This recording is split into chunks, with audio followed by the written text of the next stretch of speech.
स्वागत है आप सभी का हमारे YouTube channel Ashutosh Pandey allrounder classes में। अब हम लोग पढ़ने वाले हैं सिक्का। ऐतिहासिक काल शुरू हो चुका है और सिक्का के बारे में हम जानकारी लेंगे। सिक्का के बारे में अध्ययन किया जाता है तो सिक्के के अध्ययन को मुद्रा शास्त्र न्यूमिस्मेटिक्स कहते हैं। सिक्का के अध्ययन को मुद्रा शास्त्र यानी न्यूमिस्मेटिक्स कहा जाता है। सिक्कों पर लेख तथा तिथियां उत्कीर्ण करने की परंपरा सबसे पहले यूनानी शासकों के द्वारा की गई थी।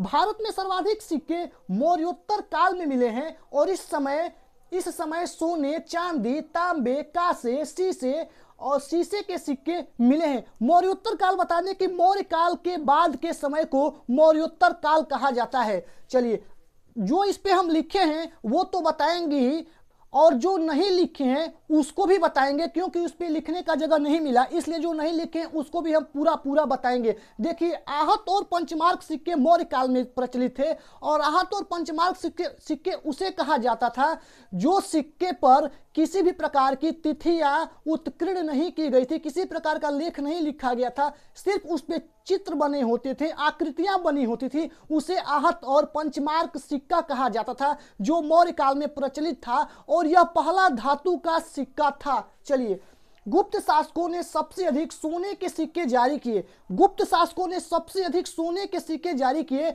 और सोने के सिक्के सबसे पहले कुषाण शासकों ने यूनानी शासकों ने सबसे पहले सोने के सिक्के जारी किए थे, यूनानी शासकों ने। और कुषाण शासकों ने सबसे शुद्ध सोने के सिक्के कुषाण शासकों ने जारी किए थे, लेकिन सबसे अशुद्ध सोने का सिक्का जो था वो गुप्त काल में जारी किया गया था। सर्वाधिक अशुद्ध सोने के सिक्के गुप्त काल में जारी किए गए थे और इस समय जो शासक थे वो स्कंदगुप्त थे, जिनके समय अशुद्ध सोने के सिक्के जारी किए गए थे। देखिए, मयूर शैली का सिक्का भी गुप्त काल में ही प्रयोग में लाया गया था और उस समय जो शासक थे वो समुद्रगुप्त थे मयूर शैली के सिक्का के समय। चांदी का सिक्का गुप्त काल में चंद्रगुप्त द्वितीय यानी जिसे चंद्रगुप्त विक्रमादित्य भी कहते हैं, उनके समय में प्रचलित था चांदी का सिक्का गुप्त काल में। देखिए, चांदी का सिक्का मौर्य काल में चांदी के सिक्के को पर्ण कहा जाता था। चांदी के सिक्के को मौर्य काल में पर्ण कहा जाता था, जिसे हमने लिखा नहीं है लेकिन आप लोग सुन लीजिए। देखिए, और उसके बाद चमड़े का सिक्का हुमायूं के समय, हुमायूं के शासनकाल में शिहाबुद्दीन ने चलाया था। एक दिन का राजा हुमायूं ने इन्हें बनाया था, इसलिए चमड़े के सिक्का को शिहाबुद्दीन ने चलाया था। और बता दें आपको कि देखिए, दाम कौन चलाया था, तो शेरशाह सूरी ने दाम को चलाया था। सबसे पहले रुपया कौन चलाया था, शेरशाह सूरी ने रुपया को सबसे पहले चलाया था। कौड़ी का आविष्कार जो था वो गुप्त काल में किया गया था।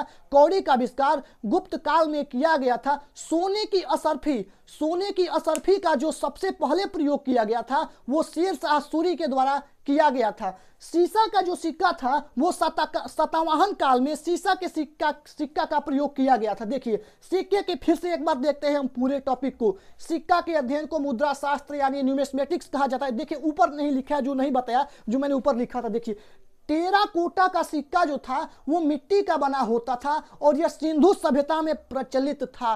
टेराकोटा का सिक्का मिट्टी का बना होता था और यह सिंधु सभ्यता में प्रचलित था। हमने बताया था कि दाम का सबसे पहले प्रयोग शेरशाह सूरी ने किया था।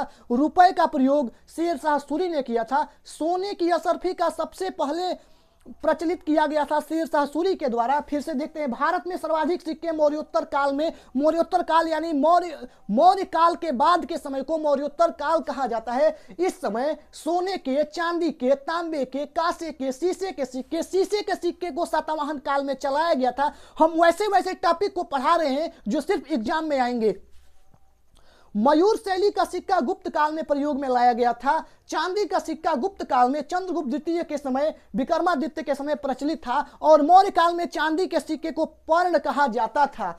चमड़े का सिक्का हुमायूं के शासनकाल में शिहाबुद्दीन ने चलाया था। फिर से देखते हैं, शेरशाह सूरी ने रुपए को पहले चलाया था, दाम को चलाया था शेरशाह सूरी ने सोने की असरफियों को अपने शासनकाल में पहले चलाया था। तो इतना हम लोग पढ़े हैं। आहत सिक्का किसे कहा जाता है? आहत या पंचमार्क सिक्का उसे कहा जाता था जिसपे किसी भी प्रकार की तिथियां या लेख उत्कीर्ण नहीं थी, उस पे सिर्फ आकृतियां बनी होती थी, उसे आहत और पंचमार्क सिक्का कहा जाता था। मिलेंगे अगले वीडियो में। जय हिंद।